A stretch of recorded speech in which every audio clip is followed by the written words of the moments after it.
Hi, this is Randy Finney with the Right Side of the Chart, and today is Wednesday, April 15th, 2020. What we're going to do in lieu of a closing market wrap, I don't want to beat a dead horse, go over the same thing I've been saying. I think my thoughts have been made pretty clear. I believe that we're at most likely the tail end of a bear market rally. Only time will tell if I'm right or wrong there. So instead of going over the same charts again and again, saying the same things, we really, technically didn't go anywhere today. We were down 2% on the S&P 500, but again, 2% move nowadays, we'll call that flat. You can look at the chart here. I will touch on it real quick since it's end of day. I'll do a little update.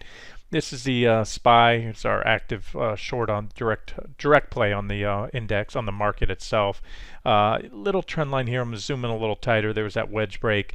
Remember, we hit this level right here is the big one we're watching. We need to see that go. I'm going to color code it yellow. Covered it in today's video, so not much time needs to be spent on that. We hit that level, bounced right there after the breakdown, went up, put a marginal new high, came back down. There's a little trend line. This is showing some after-hour trades here as well, but there's a little bit of a trend line there that needs to be broken. And if you want to watch, if you're a futures trader, let's look at that, because this is now where kind of we go to in the overnight world.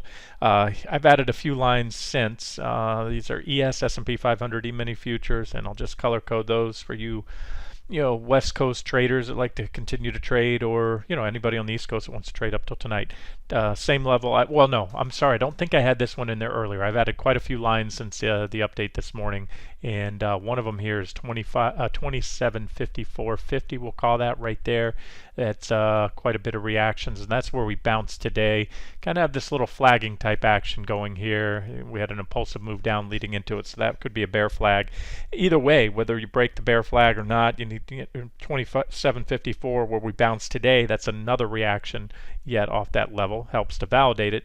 So a break of that should take us down there, and if you look at the measured target on the flag, take us right about to that 2696 target. So there's a downside target for futures traders if you're looking for a quick, what would that be in ES, S&P 500, about a 3% drop that could occur overnight, maybe tomorrow, maybe not, but either way, levels to watch. And there's your sell signals that would trigger, or break levels that would trigger the sell signal and open the door for that move. Ultimately, I still favor us going down sometime soon, possibly quite likely this week, down here to 2626.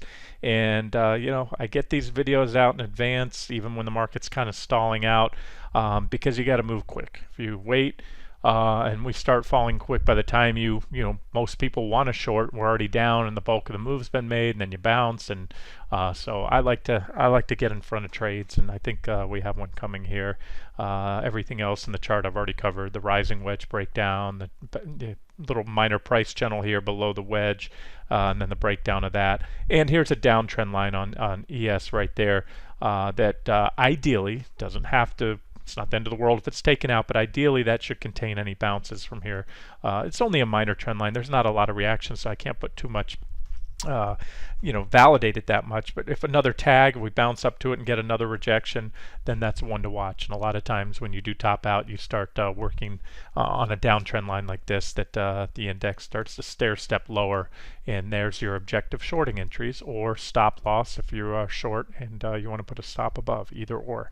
NQ, NASDAQ 100, similar downtrend line. We're looking again at a 60-minute chart, 1 month of price action, and there's your potential downtrend line forming. There's that same minor uptrend line that's forming this little flaggish type pattern. Not an ideal flagpole on. It was a little more impulsive on ES. I'm going to get to that in a second.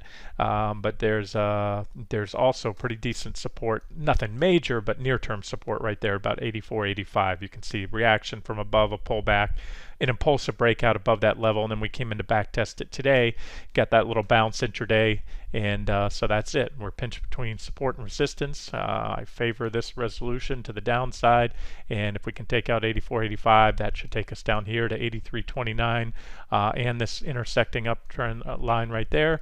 And there's your quick pullback trade for anybody that wants to trade futures tonight or into tomorrow. That should be good for about a 3.25%, 3 to 3.25% bounce if we get there. And ultimately, I do favor that it goes, and we work our way down here to 79.52. But the way I see it playing out, most likely, or at least as of now, is something along these lines, like this, like that. Okay. All right. Let's now let's go over what's going on in the market, and then I'll roll into, if I can do it quick enough, I want to do an overview on the semiconductor sector. Haven't given up on that one yet. Okay, most important, we are now embarking into what we call earnings season. Now, what that is, some companies report at all different times. Most of them report on a quarterly basis, but you tend to have a cluster of earnings that start around this time and will continue for the next few weeks going forward, and then kind of taper off. And what happens is a lot of times sectors tend to report together. So this week it's all about the financials. Starting out here on Tuesday, we had J.P. Morgan Chase. That's the world's largest bank right there. Quite a few regional banks and multinational or super national banks, and again smaller banks as well. And that usually they put the bigger ones up by the top. This is from Earnings Whispers. Today was Bank America, Citi, and Goldman Sachs. So you can see just a slew of banks and or other financial, insurance companies as well. They tend to report around the same time. So what do we have? That was all today, earlier today. The banks tend to report before the open. Financials do for some reason. Tech companies like to report after the close. I'm going to get to tech in a second. I'm just highlighting some of the other ones coming up. Now the big ones are out of the way at this point. Brokerage too. That's in the there's a regional bank there, Regions, Citizens, Siberia Bank, and State Street. Those are all this week coming up. Again, the big ones are out of the way now. Now let's talk about that because that kind of has to do. I'm going to segue into our discussion on the semiconductors here in a second. All right, so SPY was down big, right? It was down more than QQQ again. QQQ, here's a 60-minute chart. We're right at the bottom of this bearish rising wedge, but the QQQ fell today 1.15%. That's tech heavy, doesn't have any financials, has a minuscule amount. I think it's 0.3% of the Nasdaq 100 is made up of financial stocks. So it's virtually no financials in there at all, whereas the S&P 500 is a significant weighting. And you can see the S&P 500 fell nearly double that. And why? Well, it's simple. It's because of the financials. And it's also the theme where where we're going here. So I haven't updated this 60-minute chart in a second. I'll do that right now for you. It's kind of hindsight stuff anyways, but here it is. We had a wedge type pattern there, like the S&P 500. That almost mirrors that. A little breakdown, kickback rally, and we moved down. And so the financial sector was down 4.33%, and that's you can even look financials. That includes insurance as well, but it's most of the big banks are what's weighting that down or giving you the biggest weighting. BKX is the bank sector. Right here, and you can see down 6.27. So if you back out the insurance companies, the banks are getting hit, so that's the point here. So as of now, and all along, this has looked nothing more than a bear market rally. So where am I going with this? Well, we already had a short and a long trade, or actually a long trade officially off the bottom. We gamed XLF, the banks up on the counter trend bounce early on via XLF. But pretty impulsive selling today. And again, this coincides with earnings. So where I'm going with this, I expect even bigger surprise. I don't think this was any surprise, although a lot of those big banks missed already downward revised expectations. We know, however, the government is going to backstop the banking sector at all costs, any and all costs. They did it in 2008, and they're not even shy about it this time around. They made it very clear. They're going to, whatever it takes, they will print an unlimited amount of money, open their checkbook up. That doesn't mean the banks aren't going to go down. Keep that in mind. Same thing with the airlines. The government just announced a bailout for the airline sector. I know I'm flying off on tangents here, but again, the airlines, it doesn't mean they didn't rally. They're giving them a huge bailout, and I can't recall the details now. I read it. Let's say 20% or some number, 30% of the loans, the bailout money they're giving them, billions of dollars, is forgivable. It's just take it and pay your salaries, and the rest is you and I are going to pay it. If anybody listen to my voice that pays taxes, and I hope if you're trading in the financial markets, you have enough money that you're paying taxes. So everybody listen to my voice. We're going to pay the salaries for the airlines. And hey, look, I'm all for that. It's an important industry in the U.S. economy. I'm just telling you that's what's happening, and that's how they're going to fund that bailout. And there's probably other things in there. So it's not a, it might keep planes up in the air, but again, it's don't mistake government bailouts for like the banking sector going up or the airlines. The outlook is still abysmal at this point in time. So now let's swing back around to the earnings. Okay, let me go back to BKX. Okay, because that's it zeroes in on the banking sector. This peak right here, everything was hunky-dory. We were, the worst was over, peak coronavirus, everything's going to be good. It's peaked out. So, the banking sector was on its way back to the old highs and beyond, right? 37% rally. That was on Thursday. What happened since Thursday? Well, guess what happened? Earnings happened. Reality set in, showing what the impact on on the U.S. economy is, and of course the banks. They're not going to lend as much money. Their loans are going to go south quite a bit. Consumer loans, business loans, and they're down. Banking sector alone, in just since Thursday's peak, is down 12.5%. And why? Well, what was the catalyst to finally end this rally so far? I think we can't say it's definitively over. When we take out this low, and especially that old low, we can say that was the bear market rally.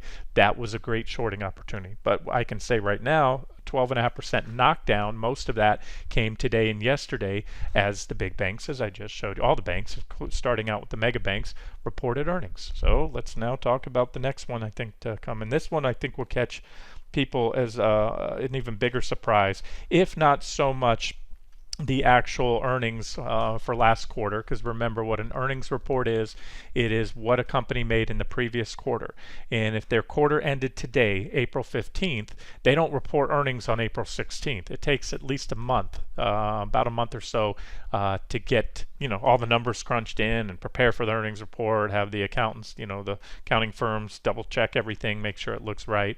So you're looking at kind of outdated stuff, maybe caught the tail end of the bigger impact of coronavirus. So what I think you'll see is more and more of these companies miss expectations for these analysts that I don't know what they've been smoking in some of these industries, and people that have ramped the semis up as far as they have been. But you're going to see, I believe, earnings misses overall in the sector, and more importantly, you're going to see guidance talking about supply chain disruptions, demand, dropping off, and all this other stuff. So I'm sticking with this trade right now. Yes, we did SMH. I mentioned in the earlier video today. That was the no, what was it? Was SSG. I was trying to take the leverage down and went to this one instead of my usual SOXS, and we hit the stop yesterday. Again, I'll post an update as soon as I get a chance to that. But I mentioned before it even got stopped out the other day that I'm kind of giving my own positions room. This is how you have to trade this market. You're going to have these kind of choppy days, and it was yesterday that took us down and officially stopped that secondary trade or second trade out there. But again, I may add this one back, or volatility right now isn't as high as it was towards the last drop. Maybe we'll use SOXS. Because the only reason I've always used SOXS is it tracks this index. This is the one I like to follow. There's a lot out there. This ETF SOXX tracks the Philex SOX Semiconductor Index, and that index has been around for decades. In fact, it was the original semiconductor index. Here, I'll roll back. Yeah, I can go back all the way into the 90s. Here, that's when that one, before most ETFs that you're trading right now even came out, before the whole ETF industry was just in its infancy back there. And so there's that index, and I can get a good feel on the key levels in the past, and look at these charts. And again, when I look at this chart right now, what I'm seeing is a huge divergent high that's been building. Big breakdown there below that 40-week moving average, and just to me a chart that looks like this sector. It's a very cyclical sector, and when it gets really overdone like this, the corrections can be, or the bear markets can be huge, and that's why I'm doing this video. I think there's a lot of potential there. So when that bear market back from 2000 to 2003, as I've covered quite a bit recently, the S&P 500 and the NASDAQ 100 both fell about 55. Oh, no, I'm sorry, not that one. This is the that was the previous bear market. From this one, the S&P I know fell a lot less than 84%, but the semis, as I'm showing you here, dropped 85%.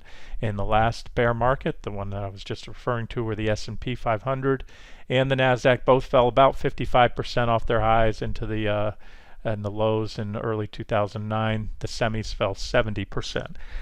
So it's a matter of, if you're bearish and you think that there's more downside, well, you can short the S&P 500 or you can short the Nasdaq 100 and make X.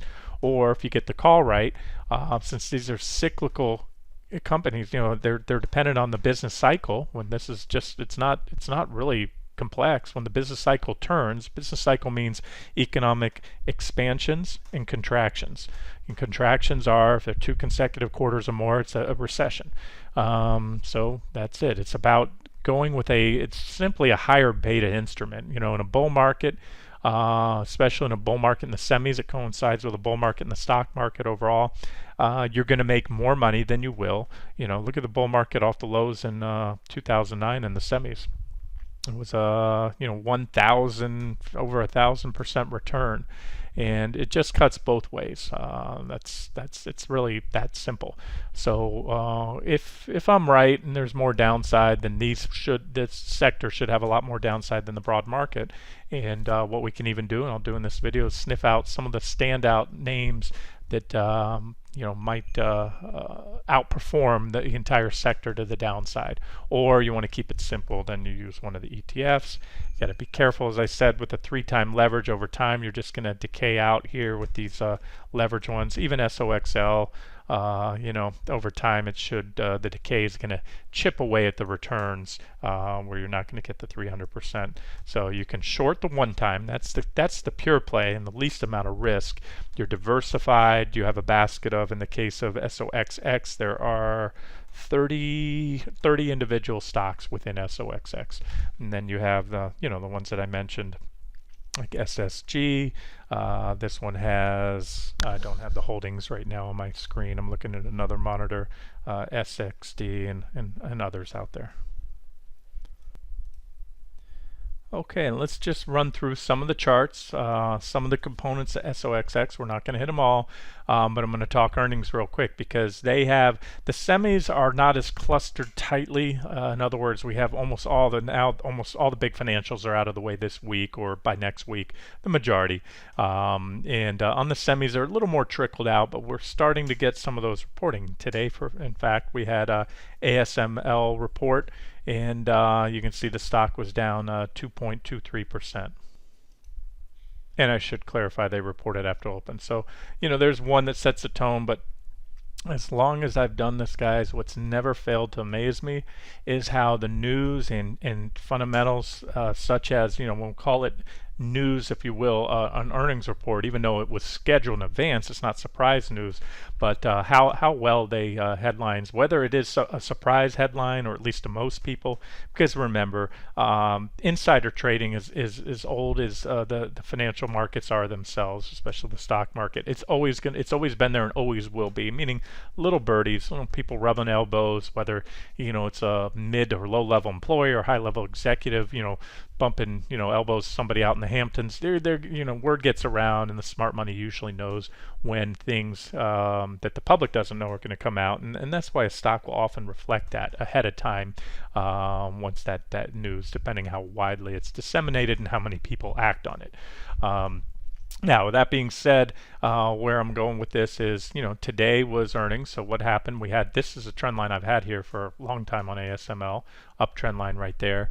And here was a bear market rally so far after the first drop. We broke that trend line right here, plummeted, and rallied back to the tune of, let me try to turn that off and just tell you how impressive this rally appears to be. But again, it's just so far nothing more than what appears to be a bear market rally, snapback rally. 54% goes to show you, and that's why I'm doing this video. More bang for your buck in these guys. We got in a little bit early on the official trade, the last two, didn't modify the stop on the other one ahead of time, but we're going to go right back into this. And where I'm going with this is, okay, so today it effectively made a back test yesterday, right, at that high, And then from there, from the back test of that trend line, which would have been an objective short entry, and that's why I've haven't wavered on my bearish outlook for the semis, regardless of these maybe in hindsight a little bit too tight of stops. Maybe have to should have maybe recommended a softer scale in using wider stops, anything like that. But the stock has fallen about 6.5% or 6% since that high yesterday, and part of that reversal right here, which by the way, this little thing here we call an island cluster top. It's a beautiful, one of my favorite topping patterns. It comes after an extended or sharp uptrend when you have a gap up on one side. So you gap up above the previous candle and any around there. So that's the gap right here. You have a gap, and then the following day you gap down, and that leaves this right here. This is an island. If you have several of those in a row, candles like that, and then you gap down, that's an island cluster top. Same difference. This is just an island top. And so what you look for is three components. Number one, you need the gap up to create an island on one side. Then of course you need the gap down to create to solidify or firm up the island. You don't have an island unless it's separated on both sides by a gap. So now you have an island, and then what you want to do, if you want to play it safe, you wait for a confirming red candle. And you can short when you see an island cluster top or an island top like this. The strategy is pretty simple. Once you get the gap down, you can short right then and there. Some will say short, put your stop just above there, because if the gap is backfilled, it's over. From experience, I'll tell you, they try to run it sometimes and take your stops. I like to set a stop anywhere about to the halfway, maybe 2/3 of the way up that candle, to give it a little bit of room to not get shaken out. In a perfect world, you don't backfill this gap right here. And an additional confirmation of the island top would be another red candle tomorrow. That would help firm up that as a significant topping pattern. And then where does the stock go? I'm not picking. I don't even know if I flagged this one. It's one of my favorites. I'm only going to go over those. No, I didn't. I didn't flag this as a favorite, so I don't even. Let's see if I have the chart marked up. I haven't marked it up, but there it is. There's a long-term uptrend line right there. Bull market, the entire bull market off the 2008 lows. Remember, the technology sector in the NASDAQ 100, unlike every other index in the market, in most other sectors, it bottomed in the fall of 2008. So that's where ASML did. Most everything else bottomed in March of 2009. And that's where the bull market started. But there's your bull market trend line, clear as day. And this is a weekly chart we're at. And there's what I call, what we call in trading. I didn't make the term up. It's called a stick save, just like hockey. But in this case, we're talking about candlesticks. And a stick save is when you break or any support level, only to see that candle close, not the day. Because remember, we're talking a weekly chart. Trading a weekly chart, all that matters is how you close the week, and the body is going to tell you where it closed. So that was not a false breakdown or a whipsaw signal or anything like that, because if you're trading on the weekly chart, you should have waited for a solid weekly close. What we did is we hit a very key support level right there, about 188.50, and that's where we reversed. And so you can see we've come full circle. Technicals have played out like it should have. Not that I was even looking at this particular stock at the time, but had I been, that would have certainly been a potential target there. And we hit it, we bounced, and we're back testing. And this is TA 101. We had a breakdown of a big bearish rising wedge on a weekly chart. And I'm trying to impress the longer term nature of a trade based on the weekly chart. These are trend trades, not even really swing trades, trying to capture a bigger trend. That little quote unquote little snapback rally, as I showed you, was over 50%, but in the scheme of things, it's just if I was trading this on a 15 or 60-minute chart as a quick trade, that might have happened in just a few days, and I'd say that is, and it is right now, an objective short entry with a stop somewhat above, because it goes much higher. It's going to take back this trend line. That's not good for the bearish case. And then you have the previous high. You'll still have negative divergence, but again, TA 101 says that that's what you do. You either short a break of support, that's an objective short entry here, or you short a bounce back to resistance, which this is, and with a stop somewhat above. And that's it. And so we already hit this level once, so I suspect if we go back down, well, your first big sell signal will be a weekly close above the bull market trend line, because we're still above it now. Then obviously a break at this level, and because that level's already been tested once, there increases the odds that the next time we come down to it, we may have very little, if any, of a reaction and just go on down through there. And then your question probably, well, where do we go from there? The major reaction low here, about 147 change, and then this is a big level where I'm seeing maybe a lot of the semis coming back to. That's also where I've been looking for a long time, long downside target for QQQ SPY. The Dow already hit that, and what that is, what I'm referring to. No, I'm talking fast. You probably have no idea when I'm jumping around from talking about the Dow hitting that.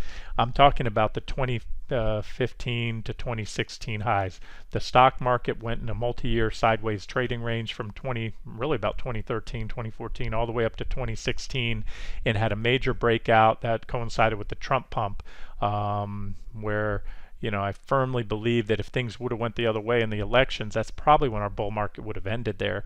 But Trump had a lot of pro-business policies, and the market agreed with that, and it had a breakout of that multi-year consolidation range. So it's a natural target on the downside, and I'm sure some listening to my voice think I'm crazy saying, well, that would entail a drop of 60% in ASML, but I think it's certainly possible. And again, it's about risk reward. Maybe I'm wrong. So, if you short ASML, you have a stop, somewhat you can even put it a little bit above the recent highs as long as these divergences remain intact. And, we could continue to backtest for a while. That's the one thing about shorting a backtest that makes it tough is sometimes you backtest for a while and then reverse. Sometimes you backtest for a while and then just regain that level, and it never works out. And that's why at some point you're going to have to figure out where you want to place your stop, and that should depend on how much lower you think this one might go. Okay, now we're just going to rifle through some of the ones as I went through the components of SOXX, some of the ones that I flagged as standout trading ops, and we'll take a look at these. Now, this is the 800-pound gorilla in the sector. This is the largest semiconductor company in the world, Intel, valued at market cap of $255.3 billion. The second largest is a distant second at that's Taiwan Semi at $186.6 billion. So where this one goes is likely to determine where the sector goes. What can I tell you? We're on a weekly chart. Well, I can tell you it's rallied back to a very important level right here. This level, we had a big potential triple top pattern. A triple top pattern is when you come in, you put three distinct highs, and then you have a range usually like this on a triple top, and to project the measured target, that's this line here, you simply take the distance from top to bottom and add it. So had we failed there and gone down and broke the bottom, that would have been your measured target for the move. Now what happened instead is we broke to the upside. And on face value, that's bullish, but I mentioned it at the time, breakouts that occur with negative divergences and overbought conditions have a much higher rate of failing, and that's exactly what we did. And as I say, fewer things in trading and investing are more bearish than a failed bullish or long side breakout.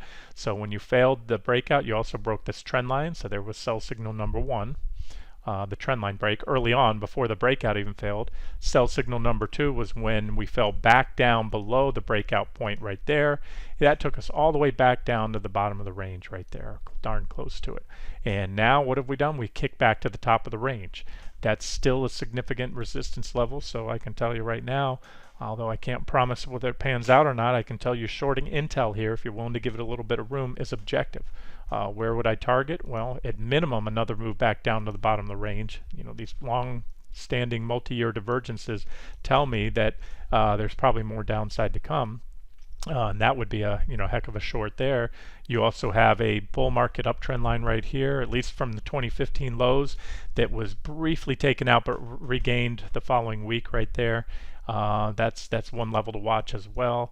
And then ultimately, because we've had a lot of taps on the bottom of this range, if we get down anywhere close to it again, I think it'll give way, and then you can see my next target. So that gives us a potential on Intel. And if Intel goes down there, I guarantee you the semi-sector is going to follow it. That would be ultimately about a 45% drop. But let's just say right now, let's just look for the near term and say that if Intel stalls out here and cannot get back above this level and cannot take back these previous highs, you're looking at another run down at the bottom of that trading range, that multi-year trading range there, at about 45.50, and that's about a 26% drop in Intel. Next one up would be NVIDIA. I do have daily charts on there, but I don't want this video to go so long, so I'm painting the bigger picture here. And again, bigger picture, you roll back on a long-term chart and you just look at these cycles, these trends. When semis are very cyclical, when the cycle's good, it's a great sector to be involved in. But when it drops, there's a 90% drop. That last bear market, it dropped 85%. So you can see where I have NVIDIA coming back to before all is said and done.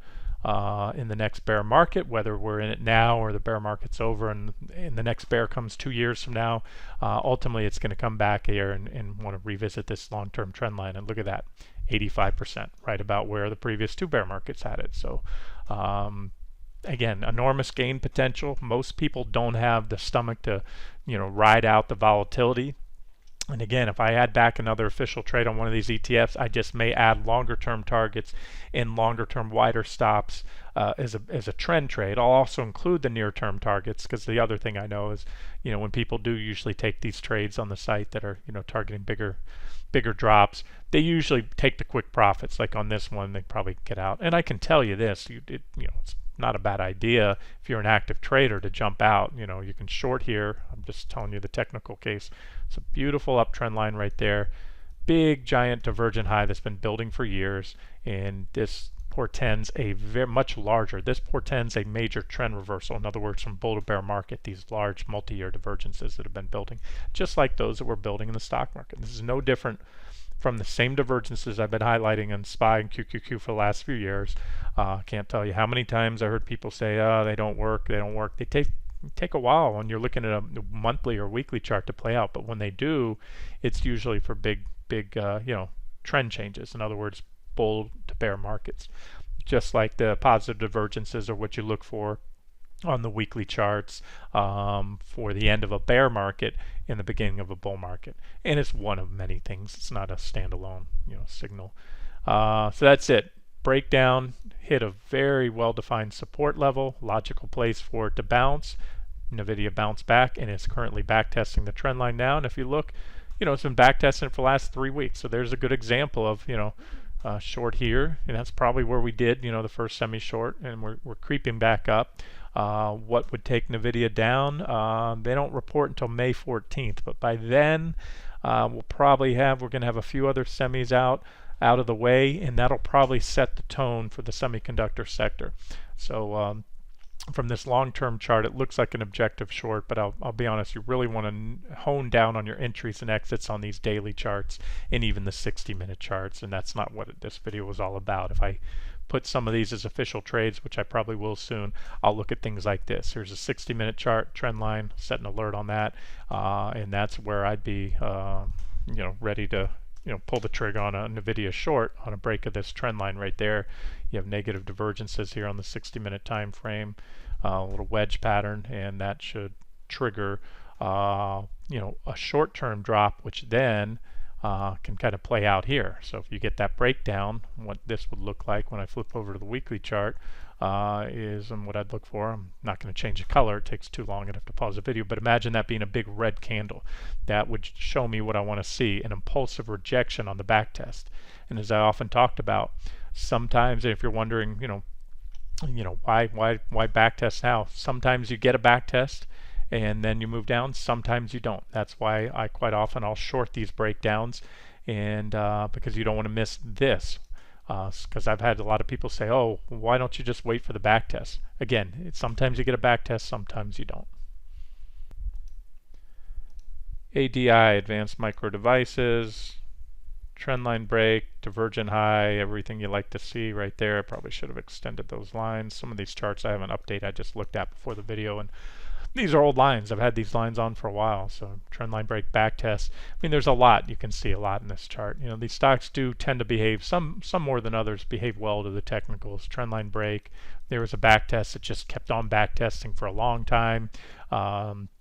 kind of like, that recent 60-minute wedge on SPY I showed you, where we broke down, but then we went on to push a marginal new high and kept the divergences intact, and then we had a minor trend line below, or maybe that was also QQQ, and then that's it. So we broke this minor trend line on the smaller wedge. Oh, it's still a bigger wedge actually if you say the divergences started back here, and then boom. So while the first divergences back here and here only played out it was double digit for a smaller correction. Finally, those big divergences that just kept building and building played out for this drop so far, which the initial leg down was 37%. And now, where are we at now? This is now kind of stuff. Well, we've rallied right back to resistance. Pretty good resistance, solid resistance there, about 105. Does it guarantee that level holds? No, but I can tell you it's subjective to short there with the stop somewhat above. I wouldn't want to wait for a back test of that trend line, so I'd have a stop probably on at least a daily, maybe a weekly close there. You got to give these semis room. The only way to capture a good part of an 50 to 80% drop, a bear market in these guys, is to give them room. They're very volatile, and if you're using a 1-2% tight stop, well, even if you're positioned right early on the move, you're going to get stopped out along the way because of the volatile nature. So the key is, if you can't stomach a 8, 10, 15% stop loss, then take your position size down. Take a small starter position right now. If you normally would short 10,000, 50,000, whatever it is, start out with 3,000 or 15,000, and then add to the position if it starts to pan out. You can add if it goes up, but again, you want to do that only if you have a predetermined plan to scale in up to a certain point. Don't ever add to a losing position for the sake of lowering your cost basis. Only if the case can still be made to either go long, if that's what you did, or to still short the stock. KLAC, this is one of my favorites as well, chip equipment maker. This one makes the equipment that the semiconductor companies use to make their chips, and just a nice rally back. Same story here. That's what and the reason I do this video and spend all this time talking about these individual stocks is, remember, an ETF or a sector such as SOXX is simply a sum of its parts. So why I can sit there and tell you all day long, I think, well, this chart looks bearish on SOX. If I can show you that the majority, especially the top holdings in that sector, are all coming to resistance around the same time, that just makes for all the better a case that we are going to get a reversal. And if you're a bull, then and you think the semis are going to new highs, and they could very well, then you want to see all these levels get taken out. What you do here, TA 101 says you don't buy the semis right here. They've all rallied back into resistance. They're very overbought near term. You wait ideally for some consolidation or pullback to work off the overbought conditions. It's not overbought on the weekly chart here. When I say overbought, you're overbought on the daily time frames, or at least a 60-minute chart. Depends on the security. A lot of those are overbought. And then again, if that's your thing, wait for a solid weekly close or breakout above that level, and you can see the PPO wanting to turn up here at the 0 line, so it's possible these guys could go up, and everything that I've talked about for the past week may be moot if this market powers on to new highs. All right, next up, a couple more we'll do here. MCHP. Same story. That's a resistance zone, 2 levels in close proximity. Almost identical charts. You see these divergent highs and wedge breaks and impulsive moves down. This one reversed just a little shy of support here. Actually, I should add a different line. That might have been an old line there. You have a couple reactions there. We'll call that a support zone, about 50.26 to 52.20 or so. And another one that's an objective short entry here with a stop somewhat above. And if it gets, that would be my initial target, and I would add an additional target down here about 38.21. Again, longer term bear market stuff. MRVL, same story. Rally back into resistance, divergence, all that good stuff there. Not much more to add. Almost an identical looking chart. As far as the divergences that have been building for a long time, the impulsive leg down, the hit of very good support, and the bounce back up there. All right, MXIM. Maxim. This one, the short here would be the play here, or the trade would be, let me add that level here. Let me color code these lines right here and show you what we're looking at. This is a broadening wedge pattern right here. And there's a thing called a partial rise. And the strategy on a partial rise is when you are at the within a fully mature ascending broadening wedge pattern like this, meaning you have at least 3 tags on the top and 2 or ideally more on the bottom there. What you look for is a move anywhere up about to the halfway point, maybe 2/3. You can use Fibonacci's, maybe a 50%, 61/8 retracement back up into the midpoint there roughly of the pattern, and then you put on a short there. You can put a stop somewhat above. In this case, of course, you have a trend line right here. Might want to back test, and you do that in anticipation that this fully mature pattern is going to break down. By breaking down, I mean go down below the wedge pattern there and fall. It's not my price target. I just want to show you that's one strategy there. TER, Teradyne, same story. You can see the breakdown, the wedge. Let me just run through these. QVRO, that's not it. QRVO, that one, it's not. Doesn't stand out on the weekly. Bounce back to resistance. I don't know. Oh, you know what? I had a question mark, meaning that wasn't one of my favorites. I shouldn't even jumped on that one. MWPR, monolithic power systems. There's a trend line needs a break. It's already backtesting. Again, that's not one of my favorites either. I'm just going off my list. Some of these I had starred and I stopped either putting a star, meaning I really liked it, or a question mark by it. And that is not the one I wanted. I wanted ENTG. There it is. Rally back into resistance. That's a daily chart. Here's what it looks like on a weekly chart. Same story. Big divergences. Potential targets there. ON on semiconductor. That one's rallied back to 1360 resistance. We'll roll back here. I can see quite a few reactions there. What this one did, it had a failed breakout of a symmetrical triangle pattern. This is right here. Your symmetrical triangle. If I can draw it with the right tool. Boom, boom. Breakout. Bulls jump in because that is a well-watched pattern. This is a weekly chart. And then the bulls got checked. That's called a bull trap, aka false breakout. And once that happens, the results are usually pretty violent because everyone that went long, it squeezed out all the shorts. So you have, cleared out most of that short interest, any at the time in the stock, because the shorts had, I think a blind man could see that breakout. So the shorts then get squeezed out, which they're not there to cover on the way down to take profits. And then all the longs that jumped in on the breakout realized they were wrong. That's their oh crap moment right there when you fall back down into the triangle. And then from there, that was that reversal from high to low was about a 70% drop. So it's broken technically. Now it's come back, recovered some of those losses, but it's rallied back to that 1360 level right there. 4 more to go. MKSI rallied back. It's rallying back to both price resistance 88.75 and trendline resistance, thereby offering an objective short entry. And again, all these, you can see the levels. That would be the next target.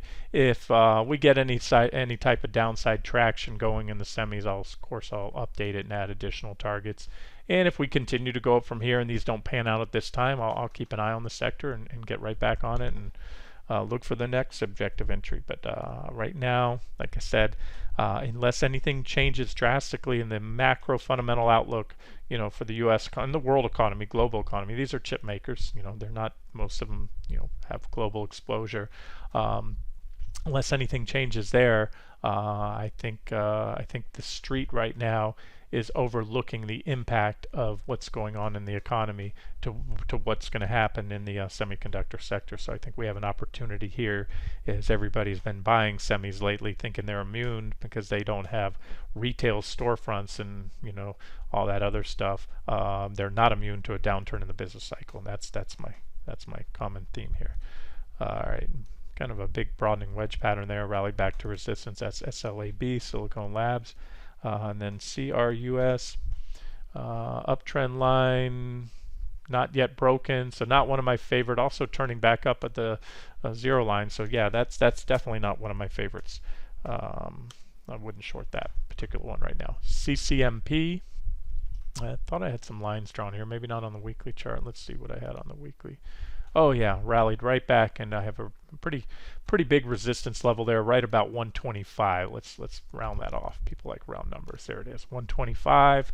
Why is that a big level? Well, we failed there once, twice, three times, and broke out, and we didn't just meander on through there. We had an explosive rally, little kickback rally, then came back, tested again, exploded off that level. That was a big gain. Oh, now I moved it and mucked everything up, but you get the point. So a lot of reactions. That's what I was trying to show you. Not just, little reactions, but big pullbacks each time we were rejected off that level, and then finally a breakout and tested. And then when we gave it up here, we gapped down. Look at that. Not coincidence. Not merely coincidence at all. We gapped down exactly right, right to that level, or somewhere that day, couldn't get there, and then boom.